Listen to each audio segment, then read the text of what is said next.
everyone, Emily here and welcome to the 10th episode of the Weekly Wrap. I'll be giving you the rundown on my favourite gaming and pop culture news from the week. In this episode, we'll take a look at Club Sega's closures, Gamepass and Disney+, next-gen consoles. I'll also be letting you know which game pickups I've ended up grabbing this week. Also, my day one impressions of the PlayStation 5.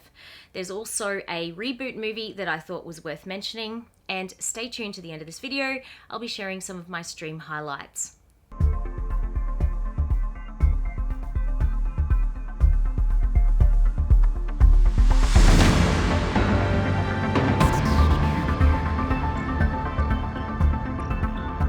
It's with a heavy heart that I share this news with you all. A couple of months ago, an announcement was made that SEGA will be closing some of its arcades in Japan. Since that initial announcement, it appears that more of these arcades are set to be closed down. One Instagram post states that 85% of these SEGA arcades will be closed by the end of this year. Over the years I've travelled to Japan, I've had the pleasure of visiting a number of these SEGA arcades, and it's such a sad day to know that SEGA is going to be closing a number of them down. There are further article links in the description of this video that I do suggest that you guys check out. Earlier this week, Xbox Game Pass tweeted that if you are a Game Pass Ultimate member, you're able to claim 1 month free on Disney+. Upon loading up my console today, I found this nice little surprise, so if you're a member, I would take up the offer. Now, I was fortunate enough to receive the Xbox Series S from Xbox Australia, and thank you very much to the team. If you would like to see my unboxing video or review, you can check out the cards above. Now, after playing the Xbox Series S for a couple of weeks now, I'm very impressed and I'm really enjoying using the console. The Series S has been performing exceptionally well with no issues and it runs extremely quiet. I will note that the latest Assassin's Creed Valhalla has been force closing a couple of times on me. There's been some frame rate issues too, with it dropping slightly, especially when I've been on stream. But overall, the experience has been exceptional and it hasn't ruined my gameplay at all. So far with the PlayStation 5, I've been able to play Astro's Playroom. The title is pre-installed on the console and I think that that is a really nice touch. The game also really shines due to the DualSense controller. The latest design feature of haptic feedback and adaptive triggers is excellent. It's hard to describe without holding the controller for yourself. Astro's Playroom is a really cool platformer. It reminds me so much of one of the newer Mario games. However, in this one, there's obviously Easter eggs throughout relating to Sony. I think anyone who is a fan of that genre is definitely going to enjoy Astro's Playroom.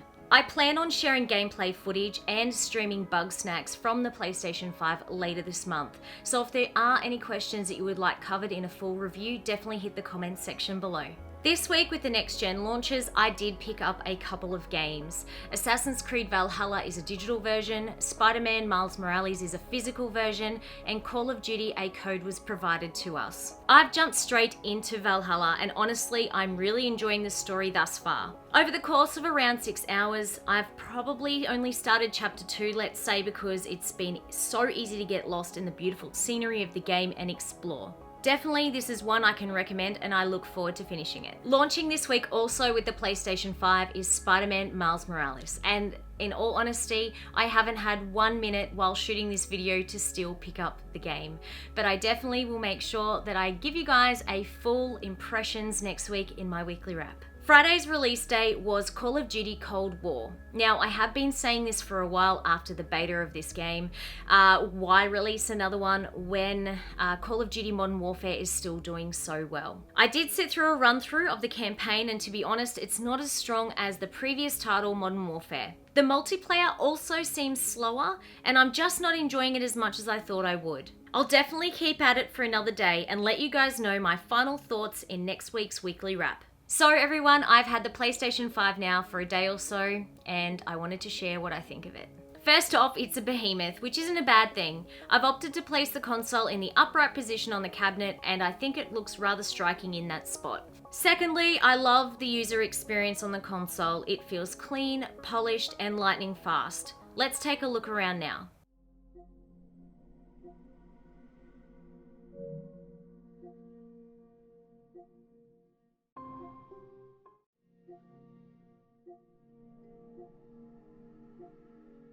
Thirdly, the option to add the library of a number of PlayStation games on the new PS Plus collection is fantastic. There are a number of amazing games to get you started. I plan on covering this in a video, so be sure to check that out. Lastly, the graphics and the DualSense controller are fantastic. Astro's Playroom is remarkable to play. I love collecting all of the artifacts, and my favourite level so far is where I'm wearing a monkey suit. It took me some time to get used to how the DualSense interacts with the game, but once I did, I couldn't put it down. So overall, I am enjoying the PlayStation 5. I haven't decided yet if I'm going to complete a full review or not, so let me know in the comments section if you would like me to do that for you guys. Some people will argue that particular movies should be left and not rebooted at all. Now in this instance, I was wondering if 2002's The Scorpion King falls into that category, because it's going to get the reboot treatment by none other than Dwayne "The Rock" Johnson. Although I'm not a fan of the standalone movie, I am a huge fan of 2001's The Mummy Returns, where The Rock actually starred the first time as the Scorpion King on the big screen. Now okay, I know the graphics aren't fantastic in this movie, but it is a classic. Let me know if you enjoyed the OG Scorpion King and if you plan on checking out the reboot. Over the past 2 weeks, I've played a number of different games. Now before Insomniac Games' latest release, Spider-Man Miles Morales, I actually wanted to jump into a game exclusive to the Xbox on Gamepass, which is Sunset Overdrive.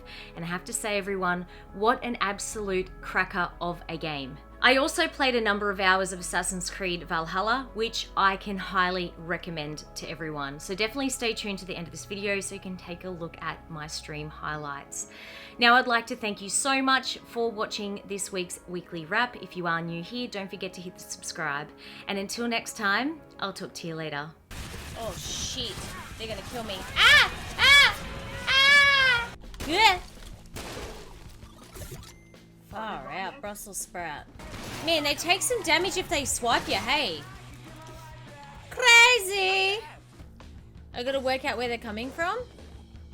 Oh. Oh, look at this. Don't tell me it's gonna come alive and be like some... Oh. Where's he gone? He's run off. He's been a chicken shit. Where are you, mate? Enjoying Valhalla. I am.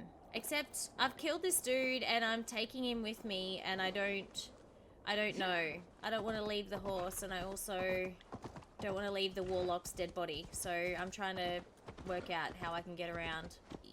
Oh, I can see a little bit of shoreline here. Maybe we can scoot through. Or drown the horse. Maybe, I don't know. I don't want to. Oh, look at me being cheeky bugger. I always go the most difficult way when I play anything. It's not intentional. It's just... I just end up doing it. I don't know. I'm definitely enjoying the Series S. I play a lot of Game Pass games, so it runs... Can't remain long in this ice bath. Uh-oh. Oops. Come on, horsey. Oh, no.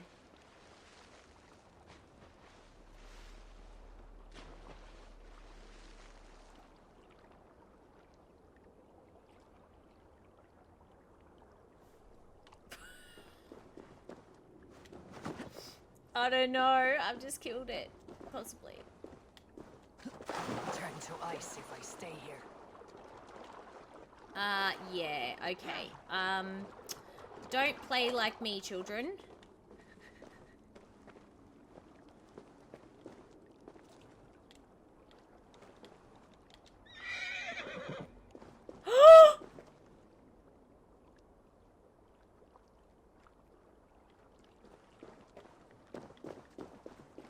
I didn't do it.